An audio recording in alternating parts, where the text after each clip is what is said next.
प्यारे दोस्तों, welcome to Majid Gurar YouTube channel. दोस्तों, इस वीडियो के अंदर हम मोबाइल फ़ोन का कोई भी आईसी हो, चाहे वो सीपीयू हो या ईएमएमसी हो या कोई भी आईसी हो, उसको रीबाल करने का प्रोसेस सीखेंगे। तो दोस्तों, आईसी रिप्लेसमेंट के अंदर जो सबसे मुश्किल आप कह लें कि काम है, वो है आईसी को रीबाल करना। क्योंकि बाज़ वक़्त ऐसे होता है कि कुछ बॉल्स बनती ही नहीं या कुछ बॉल्स बड़ी छोटी बन जाती हैं। तो ये दोनों जो अगर चीज़ें हैं, या बॉल्स बनी नहीं या बड़ी छोटी बन गई हैं, तो उससे आईसी की रिप्लेसमेंट फ़ेल हो जाती है। तो इस वीडियो के अंदर हम तफसील से सिर्फ रीबालिंग को सीखेंगे, क्योंकि ये इस प्रोसेस के अंदर सबसे टेक्निकल काम है। तो सबसे पहले मैं आपको वो चीज़ें बताता हूँ जो कि आपके पास पहले होनी चाहिए। तो दोस्तों, सबसे पहले मेरे पास माइक्रोस्कोप है। माइक्रोस्कोप जो है इस प्रोसेस के लिए मैं कहता हूँ कि काफ़ी हद तक ज़रूरी है। लेकिन अगर आपके पास माइक्रोस्कोप नहीं है तो मैग्नीफायर लैंप जो है वो भी कुछ ना कुछ आपको काम दे जाएगा।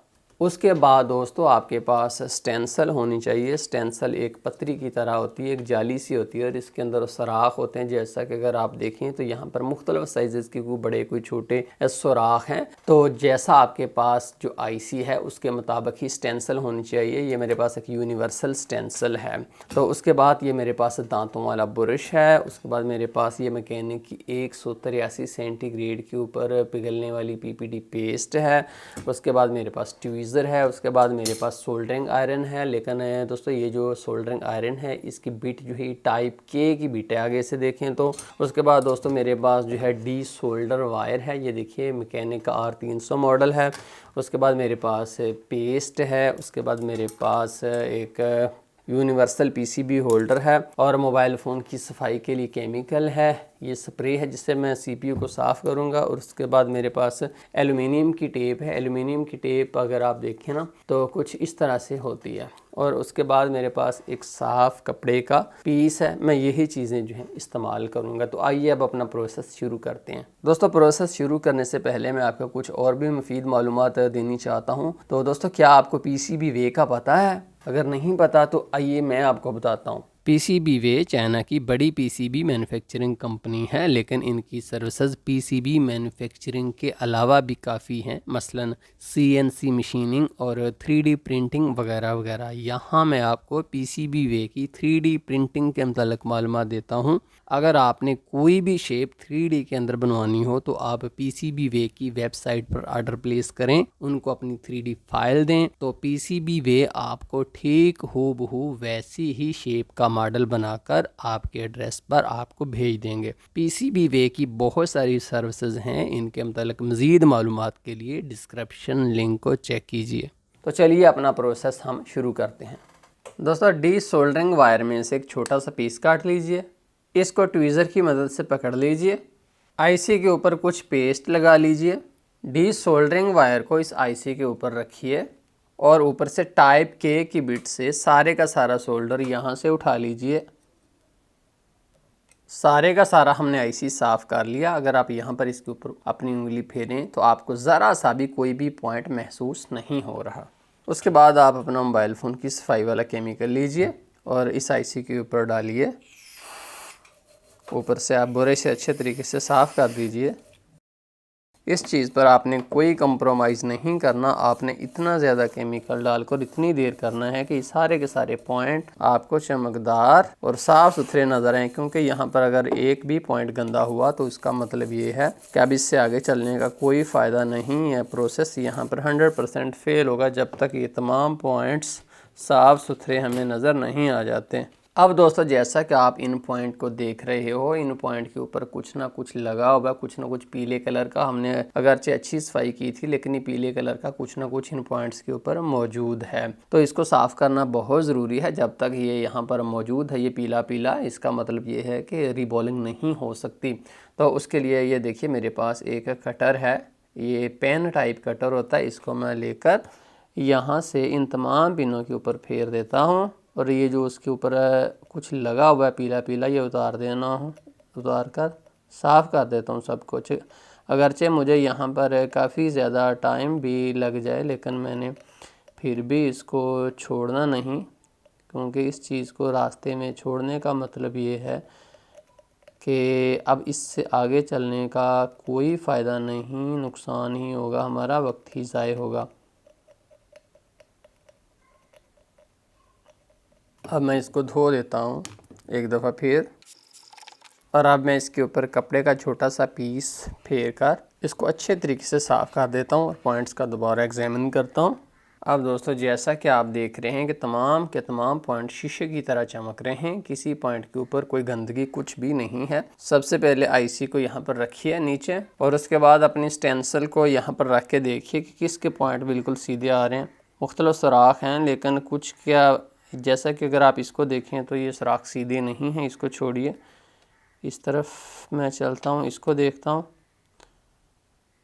हाँ जी, इसके पॉइंट जैसा कि आप देख रहे हैं बिल्कुल सीधे हैं। तो अब मैं आईसी को बिल्कुल सेंटर के अंदर लगा देता हूँ और पॉइंट से पॉइंट बिल्कुल मैं सीधा कर लेता हूँ। यहाँ भी नहीं, यहाँ जी, यहाँ पर जैसा कि आप देख रहे हैं कि मैंने बिल्कुल सीधी अपनी स्टेंसिल के सुराख आईसी के सुराखों से कर लिए हैं। अब मैं एल्युमिनियम की टेप में से 2 पीस काट लेता हूँ और इस टेप को मैं इस आईसी के पीछे लगा देता हूँ। तो दोस्तों जैसा कि आप देख रहे हैं मैंने इसके नीचे एल्युमिनियम की टेप लगा दी है। तो एल्युमिनियम की टेप लगाने का मकसद ये है कि जब हम इसके ऊपर हीट देंगे तो उससे ये जो है इकट्ठी नहीं होगी, सुखड़ेगी नहीं। तो अब दूसरी तरफ से आपने एंड पर दोबारा मुआयना करना है कि क्या सारी की सारी पॉइंट्स एक दूसरे को सीधे हैं, कोई पॉइंट आगे पीछे तो नहीं है, क्योंकि अगर एक भी पॉइंट आगे पीछे हुआ तो इसका मतलब ये है कि अब कोई फ़ायदा नहीं। आप एक एक चीज़ का मुआयना कीजिए कि क्या पॉइंट सीधे हैं। जैसा कि आप देख रहे हो कि तमाम पॉइंट्स जो हैं मुझे स्टेंसिल्स के अंदर से नज़र आ रहे हैं।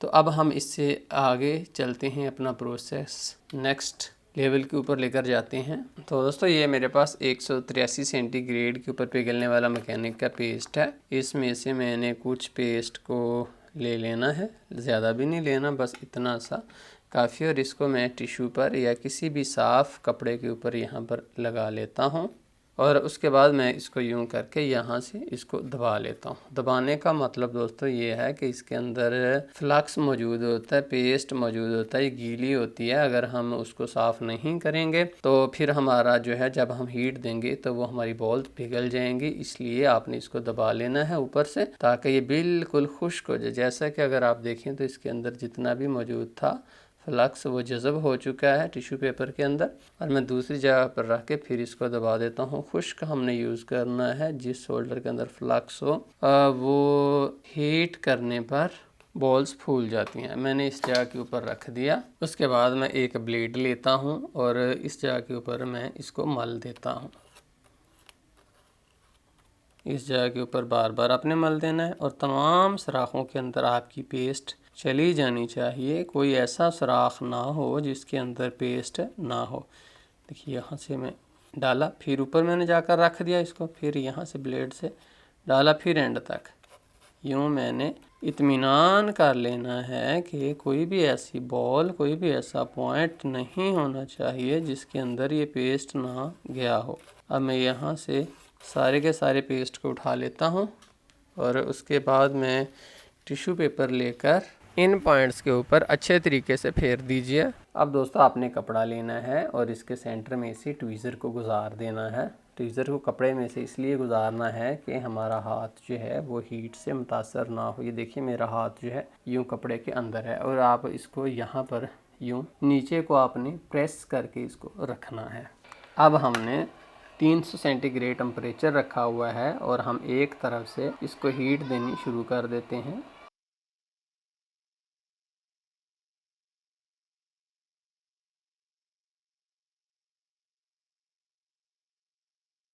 अब हम पिछली सिमत को निकाल कर यहाँ से टेप को उतार लेते हैं, और जब आपने टेप उतार ली तो उसके साथ ही अपना आपका आईसी भी बाहर आ जाएगा। अगर नहीं बाहर आता तो फिर आपने कैसे इसको बाहर निकालना है, आपने इसको इसके ऊपर क्लीनिंग केमिकल डालना है और दांतों वाले ब्रश से रगड़ रगड़ कर आपने इसको बाहर निकालना है। और मैं इसको ब्रश से रगड़ रगड़ कर साफ़ कर लेता हूँ। जैसा कि दोस्तों आप देख रहे हैं कि तमाम बॉल्स बन चुकी हैं, कोई भी एक भी ऐसा पॉइंट नहीं है जिसके ऊपर बॉल ना बनी हो। लेकिन आपने इसको यहाँ पर छोड़ नहीं देना कि ठीक है बन गई हैं। अब एक दफ़ा हमने इसको फिर दोबारा पेस्ट लगानी है। पेस्ट इसके ऊपर लगाने के बाद हमने इसको दोबारा हीट करना है ताकि बॉल ठीक एग्जैक्टली अपनी जगह के ऊपर आ जाएं। 300 टेम्परेचर रखने के बाद मैं इसको दोबारा हीट कर रहा हूँ। हमने इसको दोस्तों दोबारा हीट दे ली है। अब हम इसको दोबारा एक दफ़ा साफ़ करते हैं। तो दोस्तों जैसा कि आप देख रहे हो, देखिए तमाम बॉल्स इसकी बन चुकी हैं। कोई एक भी बाल अपनी जगह से मिस नहीं है और ना ही कोई ऐसी बाल है जो बहुत बड़ी हो या बहुत छोटी हो। तो दोस्तों मुझे उम्मीद है कि आपको रीबॉल करने का प्रोसेस समझ आ गया होगा कि किस तरह से इसको रीबॉल किया जाता है। बहुत शुक्रिया माजिद गिरा यूट्यूब चैनल देखने का। अल्लाह हाफिज़।